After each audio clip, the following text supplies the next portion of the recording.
YTN 라디오 이동경 뉴스 정면 승부 3부 시작합니다. 한 주간 사회를 들끓게 한 이슈에 대해 치밀한 법적 근거로 설명해드립니다. 신비한 법률사전 신장식 변호사 최단비 변호사 나왔습니다. 어서 오십시오. 안녕하세요. 네, 안녕하세요. 신장식입니다. 자, 오늘 이야기할 것은 LH 직원들의 땅 투기 의혹인데요. 많은 분들이 공분하고 있습니다. 지금 공분하고 계신데 문제는 현행법상 솜방망이 처벌이다. 근데 더 문제는 이게 법적으로 그런데 이 솜방망이 처벌이라도 할 수 있겠느냐, 뭐 이런 것들이 우리의 목소리가 있어서 좀 걱정인데 그 이야기를 좀 한번 해보도록 하겠습니다. 일단 어제 저희가 인터뷰했을 때는 민변 변호사님하고 인터뷰했을 때는 이거 그 불법적으로 사들인 땅을 다시 환수할 수도 있다 이렇게 얘기했는데 오늘 또 기사들 나온 거 보니까 불가능하다 이런 얘기도 있더라고요. 어떻게 보세요, 두 분? 먼저 좀 말씀을 드리면 이게 부패방지법상 보면 업무 처리 중 알게 된 비밀을 이용해서 이득을 취득할 경우 몰수나 추징 조항이 있어요, 있기는. 예. 근데 이게 업무 처리 중 알게 된 비밀을 이용해서 이득을 취득했냐, 이것 자체가 굉장히 엄격한 요건에 해당합니다. 직무 관련성도 있어야 되고요. 지위나 권한을 남용해야 되고 법령을 위반해야 되고 자기 또는 제3자의 이익이 실제로 발생해야 되고 하는, 그러니까 요건이 너무 엄격해요. 예. 그러다 보니까 실제로 몰수 추징까지 갈 수 있겠냐. 그러니까 진성준 의원이 어디 다른 방송에서 인터뷰한 거 보니까 이런 규정이 있기 때문에 이 규정을 잘 적용을 하면 몰수 추징까지 갈 수 있다라고 말씀을 하시는데, 규정이 있는 건 맞아요. 근데 요건이 지나치게 엄격하다. 아니 뭐 그런 규정을 적용한다고 하더라도 저는 그 정보를 받고 땅을 산 게 아닌데요? 라고 하면 증거를 어떻게 그런 문제도 있잖아요, 현실적으로. 네, 맞습니다. 왜냐하면 이게 업무상 취득한 정보를 이용해서 이제 사적 이익을 추구를 해야 돼요. 부패방지법이라든지 아니면은 뭐 LH 직원들에게 적용되는 그러한 또 별도의 공공주택 특별법 같은 게 있거든요. 근데 이게 다 관련되어서 공무상 알게 된 그러한 정보를 이용을 해야 되는데, 말씀하신 것처럼 이 지역이 오랜 기간 동안 신도시 예정지였어요. 그래서 지금 이 직원들도 내가 이번에 이 3기 신도시와 관련된 정보를 이러한 LH 직원이라는 지위에서 이것을 취득해서 여기에 대해서 투기를 한 것이 아니라 원래 여기가 예정지라고 하는 것, 그리고 민간에서 여기를 개발하기로 한 것은 많이 알려져 있는 사실이다. 그러니까 내가 원래는 처벌을 받으려면은 이러한 업무상 알게 된 정보를 이용해야 되는데 그게 아니다라고 주장할 가능성이 굉장히 높은 거죠. 예. 그 증거를 찾아내기란 또 쉽지 않을 거고요. 만만치 않습니다. 예. 그렇기 때문에 현실적으로 처벌이 가능하겠느냐 이런 얘기가 나온다는 것이죠. 자, 그런데 정치인들이 관련 법을 내놓기 시작한 것 같아요. 어떤 것들이 있습니까? 예. 보니까 더불어민주당 박상혁 의원이 투기이익을 환수하기 위해 벌금을 금융범죄 같은 경우 이익의 3배에서 5배 정도까지 지금 부과하고 있거든요. 이거 상향하는 개정안. 문진석 의원은 정보 누설 등을 1년 이상의 유기징역과 3배에서 5배 벌금에 처하도록 하는 내용의 공공주택 특별법 개정안 등등, 장경태 의원, 안병길 의원 많이들 내놓으셨는데요. 예. 이거를 전체적으로 쭉 보자면 뭐냐면, 하나는 처벌을 더 엄하게 하는 거예요. 예. 근데 우리가 정인이법이나 아동과 관련된 성폭력법 이런 등등등 이거 보면 문제는 뭐냐면 처벌을 높이잖아요. 예. 그러면 법원에서는 요건을 더 엄격하게 봅니다. 지금도 요건이, 그러니까 범죄로 성립하는 요건이 엄격한데 그냥 그 요건을 그대로 둔 채로 처벌만 높인다.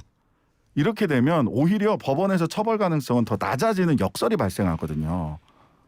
속은 시원할 수 있어요. 이거 한번 걸리기만 하면은 굉장히 엄하게 처벌한다. 이러면 듣는 사람은 속 시원하지만 실제로 법정에서는 인정받기는 더 어려워진다. 범죄로 인정받기가. 이런 역설이 있어서 이것까지를 고려해서 국회에서 법안이 좀 논의됐으면 좋겠어요. 예. 자, 어쨌든 문 대통령이 발본색원하라고 했고 총리도 일벌 100개 해야 된다고 얘기를 했습니다. 청와대까지 전수조사해라 이런 대통령의 지시가 있었는데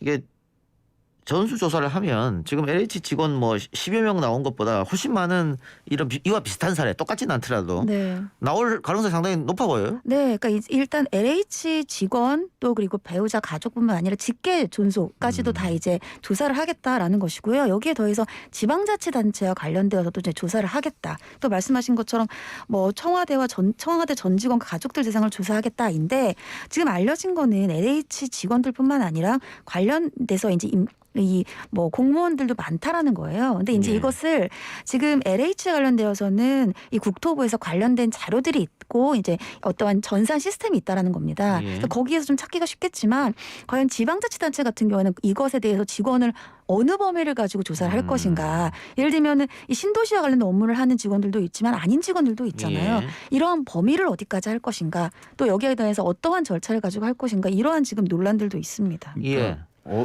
어디에 집중을 해서 좀 봐야 되는지를 봐야 되는데요. LH 직원들은 지금 뭐 어제 오늘 얘기를 좀 취재를 해보니까 그 토지 취득, 부동산 취득과 관련된 모든 정보를 신고하는 것으로 다 그 정보 동의서 서약서를 다 받아갔다고 해요. 그래서 아마 LH 직원은 그렇게 하면 금방 찾아질 건데 LH 직원 중에서도 사실은 이번에도 뭐 그쪽에서도 변명을 하고 있습니다만 보상과나 이런 데가 아니라 실제 선을 긋는 지구 지정 계획을 실제로 작성하는 쪽. 그다음에 이 지구 지정 계획 도면을 지자체와 국토부는 보게 되거든요. 여기와 연관돼 있는 분들. 사실은 LH 직원들보다 어찌 보면 지구 지정 도면을 직접 확인하고 정책을 추진하는 국토부나 지자체에 더 많은 이걸 전수조사를 하면 거기서 더 많이 나올 수 있어요. 오히려. 선 긋는 사람이 중요합니다. 실제로. 그래요. 국가에 도둑이 너무 많다. 그렇죠. 이런 생각도 드는데. 자, 뭐 국무총리실에서 하느냐 감사원에서 하느냐 있었는데 지금 경찰 국가수사본부에서 수사한다 이런 얘기가 있던데요. 네, 그러니까 이게 이제 네. 단순히 예를 들면 이제 국토부 내에서 이걸 조사를 한다 그러니까 국토부에서 조사하는 것이 과연 그거는 제대로 된 믿을 수 제대로 된 없죠. 처벌을 예. 하겠느냐. 예. 근데 그때 이제 변창흠 장관 얘기한 게 우리한테 자료들이 있으니까 우리가 하겠다라는 예. 것인데 말씀하신 것처럼 믿을 수가 없죠. 그리고 제대로 된 조사가 되겠느냐. 그러니까 결국은 이게 지금 아까 앞서 제일 처음에 처벌 예가 나왔지만 처벌을 할 수 있는 부분들도 있기 때문에 지금은 경찰이라든지 국가수사본부에서 직접 수사에 나선다 이러한 얘기들이 나오고 있습니다. 국가수사본부장이 임명이 됐습니까? 아직 추천만 하는 걸로 알고 있는데. 예, 저도 추천만 돼 있는 걸로 알고 있는데요. 예. 일단 뭐 업무를 시작을 한다고 하는데 이제 지나고 나면 이제 국가수사본부에서도 하겠지만 이 검찰에서 직접 하겠다 이렇게 나설 수도 있어요. 예. 그 검찰의 직접 수사권 부경방대 공선에서 부패, 경제 방산, 대형 참사, 공직자 선거 중에서 이제 부패 예. 범죄로 인지를 해서 예. 검찰에서 직접 나설 수도 가능성도 있다. 예. 예, 이렇게 보입니다. 예. 근데 국가수사본부에서 나서면 이게 창설되고 첫 수사니까 뭔가 또 성과를 이게, 내려고. 결과를 내놓으려고 또 굉장히 열심히 하겠네요. 예, 열심히 할 겁니다. 이거 결과 제대로 못 내놓으면 검찰에서 봐라 부패 범죄는 우리가 잘한다 이래가지고 가져갈 수 있어요. 그러니까 알겠습니다. 좀 지켜보기로 하고요. 자, 한쪽에서는 이 신도시 3기 신도시 예정지 취소해라. 근데 이게 가능하겠습니까? 두 분 어떻게 보세요? 신장식 변호사님부터. 저는 이거는 쉽지 않아 보이는데. 예. 예. 자, 최남희 변호사님. 저도 이거 쉽지 않을 것 같아요. 왜냐하면 이게 지금 신도시 예정과 관련되어서는 지금 우리나라 부동산 정책에 대해서 중요한 것으로 지금 정부에서 발표를 한 것이고 예. 지금 이 신도시 예정과 관련된 그 행정 자체가 잘못된 건 아니거든요. 예. 그 안에서 LH 직원들의 일부의 일탈이기 때문에 이 일부 일탈을 가지고 행정소송까지 해서 신도시 예정지를 취소하는 것은 법원에서도 좀 받아들이긴 어려워 보입니다. 행정소송 중에서도요 도시계획 변경하는 소송이 굉장히 어려운 소송입니다. 예. 원래. 쉬워 보이지는 않는다. 두 분의 공통된 의견이었고요. 다른 이야기 좀 해보죠. 군 복무 중 성전환 수술을 받았다가 강제 전역 처분을 받은 변희수 전 하사. 극단적 선택을 한 것 같습니다. 네, 그러니까 이 3일 육군에 따르면은 이 변전 하사가 이 극단적인 선택을 한 것 같은 안타까운 소식이 예. 있었다라고 하는데 변전하사 이제 많이들 기억하실 거예요. 예, 예. 2017년도에 기갑병과 전차 승무 특기를 이제 임관을 해서 부사관으로 복무를 하고 있었는데 군 임무 수행에는 아무 문제가 없었습니다. 예. 정책성과 관련돼서 갈등을 겪고 2019년도에 국외휴가 승인을 얻어서 이제 성전환 수술을 받고 돌아왔어요. 그런데 이제 이 군에서는 이제는 더 이상 군에서 복무를 할 수 없다 이렇게 얘기를 했고요. 하지만 변호사는 군복무 지속 희망을 했는데 결국은 이제 의무 조사를 받아서 군병원이 심신장애 상급 판정을 내리고 군에서 더 이상 머물 수가 없었던 예. 상황입니다. 그러니까 변호사가 아마 윗선에 보고를 하고 이제 휴가를 얻어서 수술한 것 같은데 네, 그랬죠. 예, 남군에서 이제 여군으로 옮기려고. 근데 군에서 안 된다. 강제 전역 당한 사건이잖아요. 그래서 지금 한참 소송 중일 때 이런 선택을 했는데 일단 우리 법에 어떻게 돼 있습니까? 성전환자는 군복무하면 안 됩니까? 강제 전역해야 되는 겁니까? 아니요, 그렇지 않습니다. 법문에 성전환을 이유로 군복무를 금지한 법률은 없습니다. 다만 어떻게 지금까지 그러니까 입대하는 사람들도 그렇고요. 입대할 때도 성전환자가 있을 수 있잖아요. 이런 분들에게 전부 다 사실은 심신장애 판정을 합니다. 정신적 질환이 있다라고 해서 성주체성 장애 심지어는 이렇게까지 얘기를 했다가 최근에는 뭐 성별 불일치 용어로 바꾸기는 했습니다마는 용어를 바꾸는 것과 관계없이 트랜스젠더들이 입대를 한다거나 또는 이렇게 변호사처럼 군 복무 중에 성별을 정정한 경우 자기 성별을 찾아갔다라고 그분들은 이렇게 얘기를 하시는데 예. 실제 자기 성별을 찾아간 경우 심신장애로 취급을 해요. 예. 그래서 심신장애가 심각해서 군복무를 더 이상 할 수 없다. 이런 식으로 판단을 하는 거거든요. 입대하는 분들도 마찬가지입니다. 사실. 예, 알겠습니다. 자, 아까 저희가 국가수사본부장 추천만 하지 않았냐고 그랬는데 2월 26일 날 문재인 대통령이 남구준 국가수사본부장을 임명을 했었네요. 네. 아이고. 예. 네. 추천을 했고 대통령이 재가를 하는 그렇게 됐습니다. 자, 정정해 드렸고. 자, 최 변호사님 네. 아까 제가 소송 중이라고 네. 했잖아요. 근데 이제 당사자가 사망해 버렸는데 이 소송은 어떻게 되는 겁니까? 그러니까 이제 변전하자가 전역 결정이 부당하다. 예, 난 예. 다시 이제 복귀하고 싶다라고 행정 소송을 했고요. 예. 이게 이제 다음 달에 변론 준비기일이 있을 예정이었어요. 예. 이제 변론 준비기일은 변론의 쟁점을 미리 이제 정리하는 그런 단계인데 예. 당사자가 이제 사망을 했잖아요. 예. 그러니까 이게 일종의 예를 들면 해고를 했으면 해고가 무효다 이런 소송이거든요. 예. 그러니까 그 당사자가 없어지면 사실 이 소송은 의미가 없는 거예요.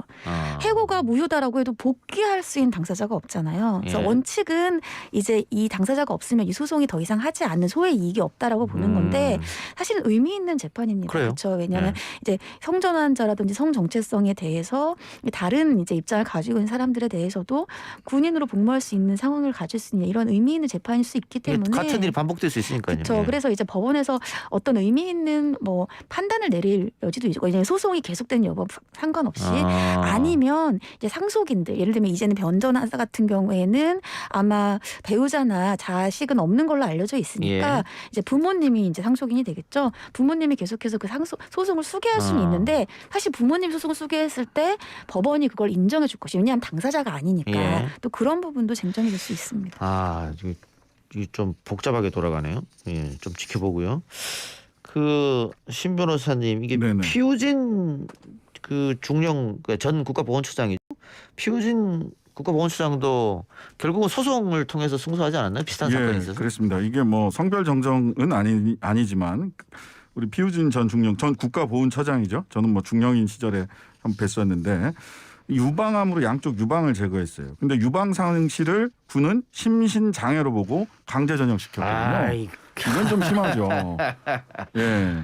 그런데 이제 법원이 그래가지고 이제 그 피우진 전 처장 같은 경우도 소송을 하게 됐고 그때 이제 책도 써서 여군은 초콜릿을 좋아하지 않는다 이런 책도 쓰셨었는데 수술 후에도 현역으로 복무하는데 장애가 없다 이렇게 해서 법원은 피우진 전 처장의 손을 들어줬죠. 그래서 너무나 당연한 결정 같네요. 예, 2008년 5월에 군에 복귀했었습니다.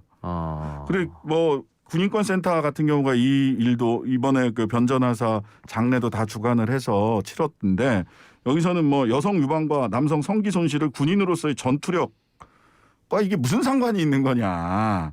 의학적으로나 뭐 근거가 없다. 그래서 소위 정상성이라는 것을 딱 틀에 박아서 규정해 놓고서 사람은 정상이다 아니다. 그것도 심지어는 뭐 유방의 상실 또는 남성 성기의 상실 이거를 비정상 그다음에 전투력의 상실 또는 심신장애 이렇게 보는 거는 사실 사회적 상식에서는 좀 받아들이기 어렵죠. 예. 그나마 우리 군이 그래도 조금 진일보 했네요. 그러면 이제 피우진 중령의 예를 봤을 때는 그나마 그것도 뭐 스스로 진일보한 건 아니고요. 법원이 그렇게 하지 마세요 하니까 이제 예. 진일보 할 수밖에 없었죠. 예.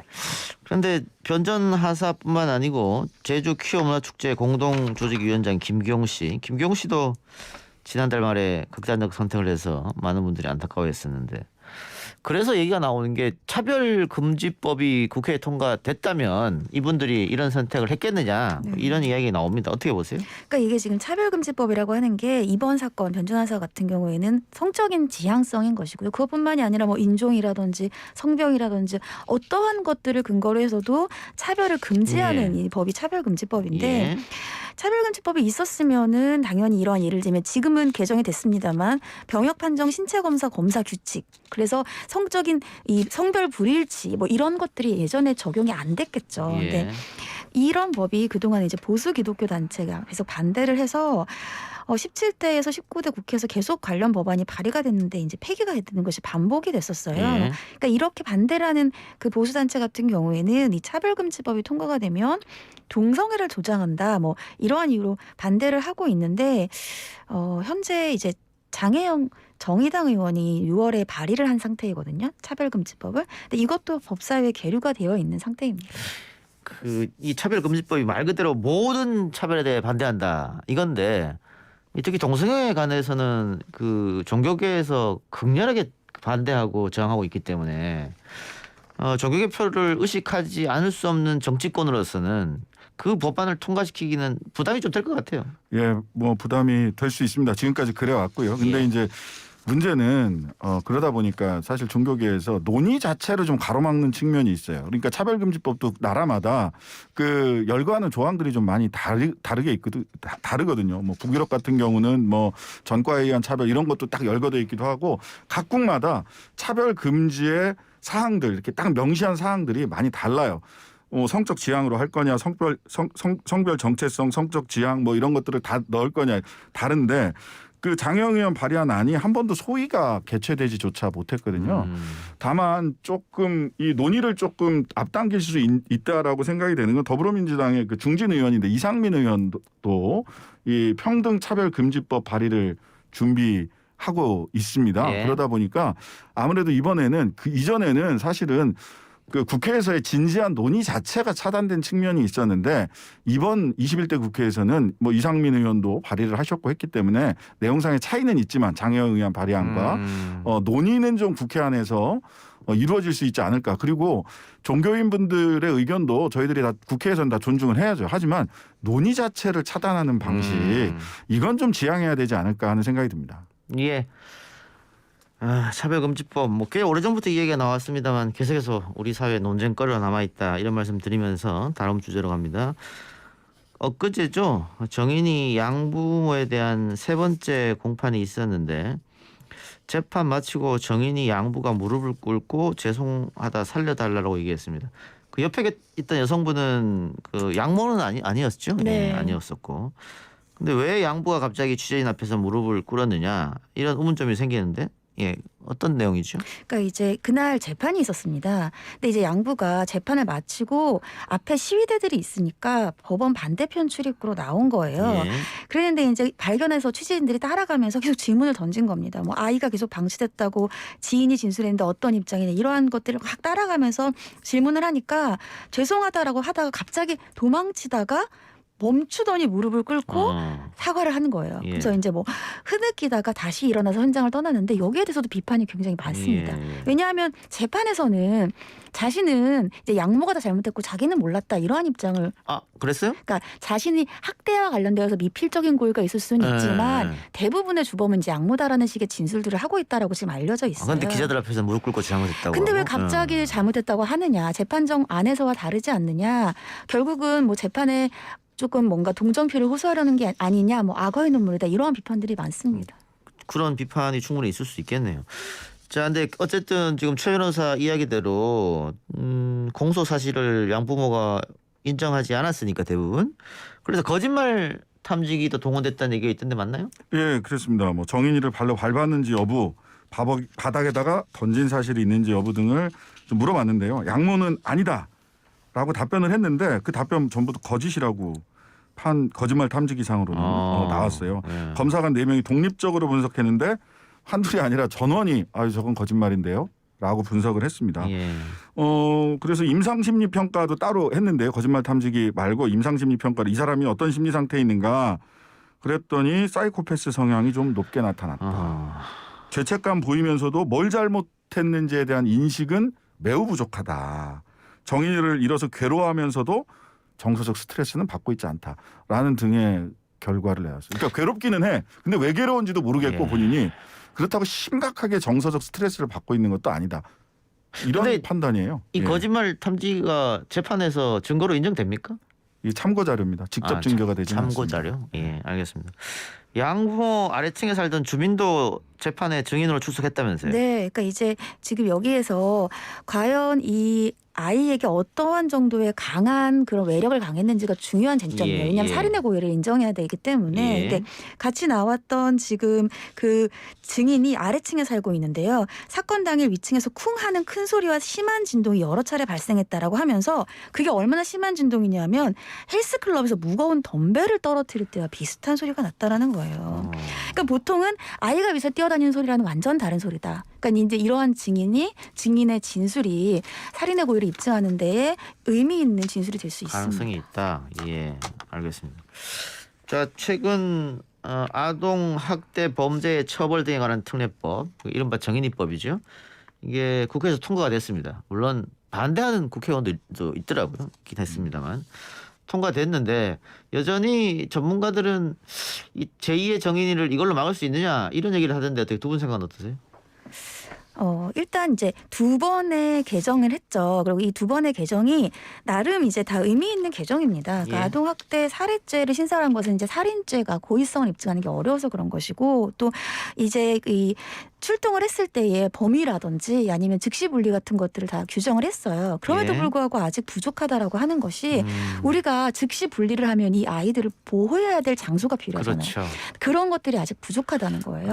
우리가 전반적인 시스템이 그렇죠. 그러니까 예. 처벌 강화 이런 뿐만이 아니라 이 아이들을 그러면 부모로부터 분리했을 때 우리가 사회가 어떻게 지켜줄 수 있는지 예. 이런 실효성 있는 것이 그러니까 필요하다라는. 앞에서도 말씀드렸는데요. 처벌을 강화하면 요건을 더 엄격하게 봅니다. 법정에서는 유죄 인정받기가 더 어려워지는 게 있고요. 예. 두 번째는 경찰, 전담기관, 공무원 이렇게 나뉘어져 있는 현장에서 대응할 수 있는 이 권한들이나 전문 인력들이 나뉘어져 있어요. 그래서 오히려 현장에 계신 분들은 경찰의 전문성을 조금 더 강화하는 게 낫다. 그래야 이 범죄에 이르지 않도록 할 수 있는 게 낫지 않냐. 그래서 현장의 현실이 법안에 제대로 담겨졌느냐.